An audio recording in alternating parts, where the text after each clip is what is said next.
Just to give a little bit of an overview, and some of this may be familiar to some of you or many of you, but prostate cancer remains by far the most common cancer that we diagnose among men in the US. Over 330,000 cases expected to be diagnosed this year.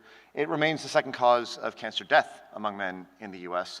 It looked for a few years that colorectal cancer was going to overtake prostate, but the US Preventive Services Task Force solved that for us, unfortunately, with the recommendation that Meryl referenced. And the impact of that we can see here. So these are curves for cancer incidence on the left, how often we find it, and mortality, how often people actually die of it on the right. And this is decades of experience. In terms of incidence, this of course has reflected the waxing and waning of screening policies over the years. When PSA first hit the market in the 1990s, we saw this massive spike in incidence because we found cancer among men that had been living with it for many years. Things stabilized throughout the 90s and 2000s. And then in 2008, we got this I recommendation from the US Task Force saying, we don't really like this test. And then in 2012, they gave it a D, which means nobody should use the test ever. And primary care heard that message loud and clear, and they stopped screening. Incidence rates crashed by 25% basically overnight, not because it went away, but we stopped looking for it.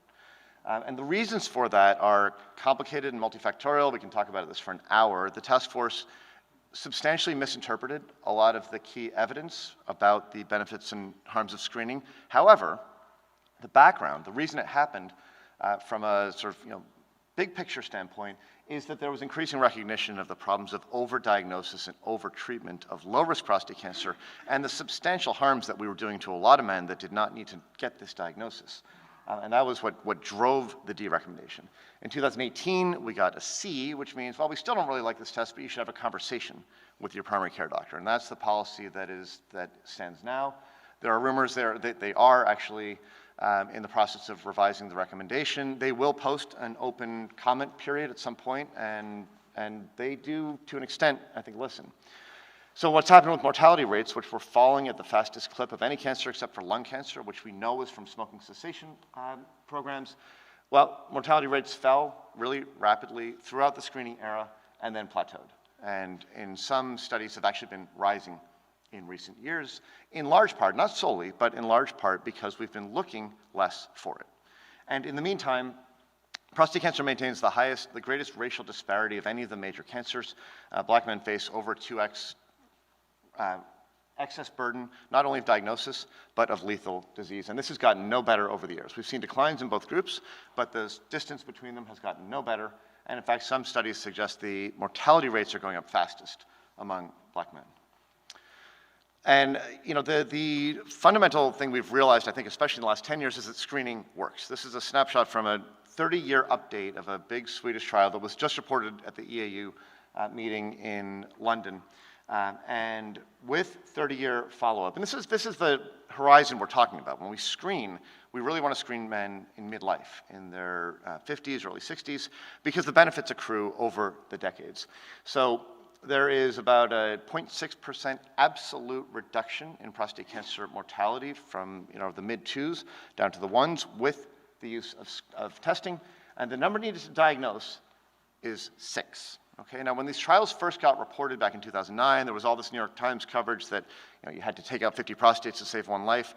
We need to diagnose 6, not necessarily treat. And this compares favorably to anything else we do in preventive medicine. PSA is the best test in the history of oncology. We just didn't use it very well when it was first launched. And now we know how to use it better. And we've understood better the heterogeneity of the disease. So this is a cartoon from an article that Laura Esserman, who's a breast surgeon here, wrote with Ian Thompson, who's a urologist at UT Southwestern, many years ago at this point. But it's still a terrific concept about what we do when we screen for cancer. And the idea is you can screen periodically with a colonoscopy, with a PSA test, with a mammogram, whatever the cancer of interest is. If you get to the far right here, you've died of something else, usually cardiac disease. That's what kills most people in this country. If you get to the top, you've actually died of the cancer. And we know that even with aggressive screening, there's a lot of prostate cancer we do not find, and we are perfectly happy not finding it. You live long enough, half of all men will get some funny-looking cells in their prostate. That is not cancer the way we think about it, and we don't need to find those. Then there's a lot that we find. These are the grade group 1s and some of the grade group 2s.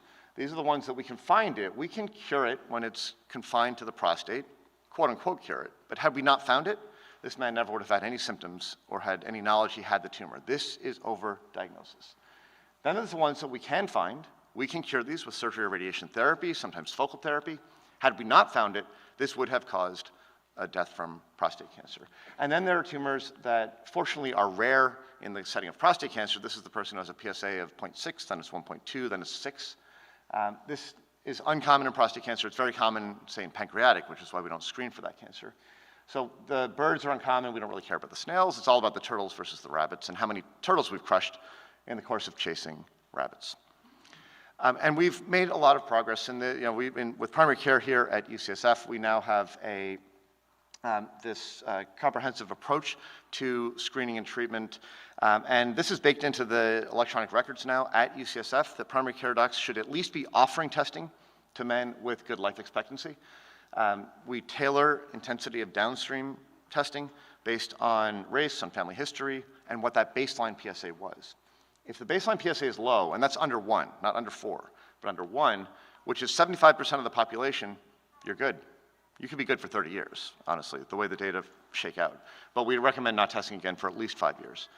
If it's high, and this means over 2 for men in their 40s and 50s, over 3 for men in their 60s and 70s, they should be referred for a conversation with us. Not for biopsy. We'll talk about the other testing that we do in the next section here, but for at least a discussion.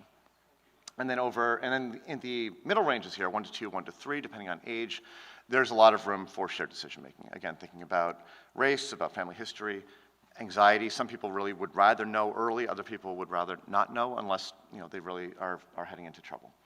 And of course, the treatments that we bring to bear when treatment is necessary must be high quality, and we need to focus really substantially on maintaining quality of life as well as extending length of life. So I've already alluded to this, the heterogeneity of the disease in terms of risk. Every single cancer we diagnose, we need to risk stratify. And what this means is considering everything we know about the tumor, so the PSA trends, the Gleason grade, the stage, how many of the cores are positive, a ton of other factors, the size of the prostate and the PSA related to that size, to assess risk. And when we talk about risk, it's the risk that the cancer will actually behave like a cancer and cause problems, spread to other parts of the body, and threaten life. We have a slew of other tests now that we can selectively use. Not everybody needs a genomic test or an Artera test, which is pathology AI, but for tiebreaker cases, these can be very useful. And we need to consider all these factors and then come up with an assessment of risk. Now, this is the most commonly used classification that is still out there in the NCCN guidelines. It is terrible. It needs to be put out to pasture. The only reason this persists, and I've heard this from the chairs of the guideline panel, is that there are so many trials ongoing that have used this. There's this institutional inertia, and people don't want to abandon it. But it is not adequate to the task in 2026. Fortunately, this very low-risk group is now gone, as should have been done years ago. Low-risk disease, we have a fair sense of low PSA, grade group 1, low stage. But the heterogeneity within these subsequent boxes is massive. And the guidelines, unfortunately, will drive major overtreatment. You can wind up in the unfavorable box, for example, just by having one core of 3+4 and more than half of your core is positive with 3+3. And if people are hewing to the guidelines strictly, you waste $9,000 on a PET scan that you didn't need. You can get 2 years of hormonal therapy with radiation that you don't need. So this is not the right way to do it. Over 20 years ago now, we published the Capra score, which takes the same variables, but actually creates a linear predictor. This works much better to stratify risk on a 1 to 10 scale. This has high accuracy, and even this does not incorporate all the things that we are learning now about the biology. And where there's really, I'd say, big news, Dr. Ding is going to talk a lot more about pathology in a minute, but this paper last year from a really fantastic group of pathologists has really changed the way we're thinking about prostate cancer. And it's rethinking the entire grading system, classifying everything into favorable and unfavorable disease. This thing on the right, you'll see a few of these throughout the day. This is called a Kaplan-Meier curve. And the bottom line is you want to stay at the top. That means you have not had the event in question. And in this case, it's actually dying of prostate cancer. And the bottom line here is that if you have favorable histology, which means pattern 3 or a number of the pattern 4 subtypes, which are pretty common, nobody dies of prostate cancer. This is after 30 years of follow-up here in this cohort. Whereas if you have one of the unfavorable ones, pattern 5, large cribriform, intraductal, some of these less common ones here, this is a completely different situation and a much higher risk cancer that we need to take much more seriously.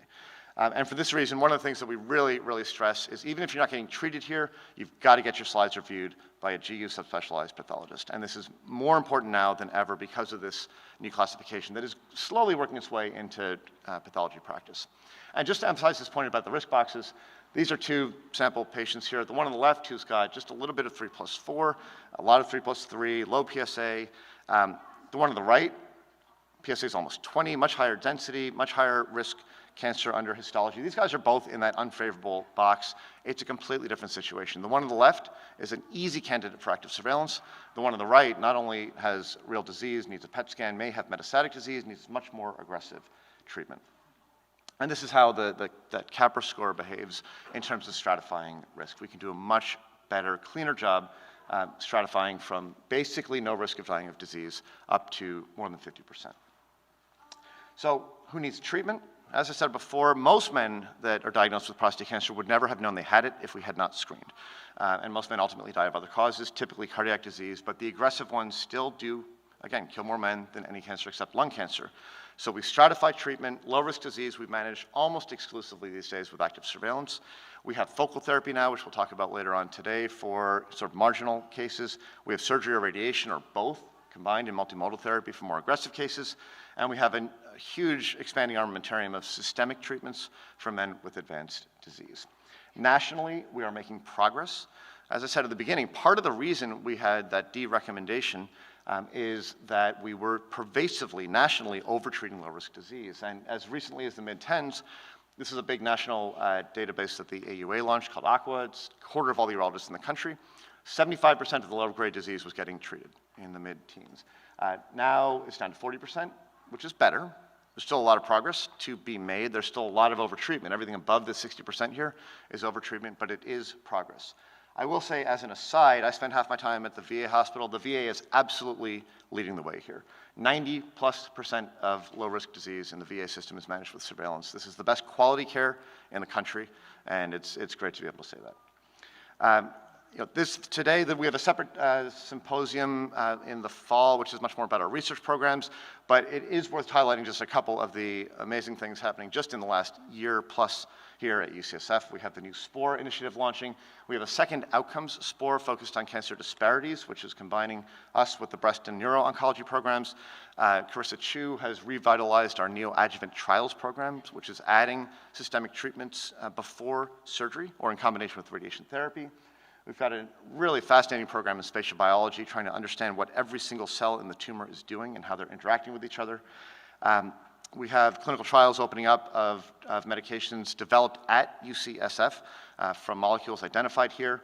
And we're trying to combine all of our data in this new idea of this bio-AI nexus. So it's a great time to stay positive about the prostate cancer diagnosis. Survival is basically 100% at 5 years. And even far beyond that, things look better every year. Just to summarize a couple points, grade group 1, again, should always be managed with surveillance. And this is true for a growing proportion of the grade group 2s as well. The ones that are 3+ do need treatment, and the treatments are getting better all the time. You have plenty of time to make a decision in the vast majority of cases, collect second opinions, get the slides reviewed, and that's it.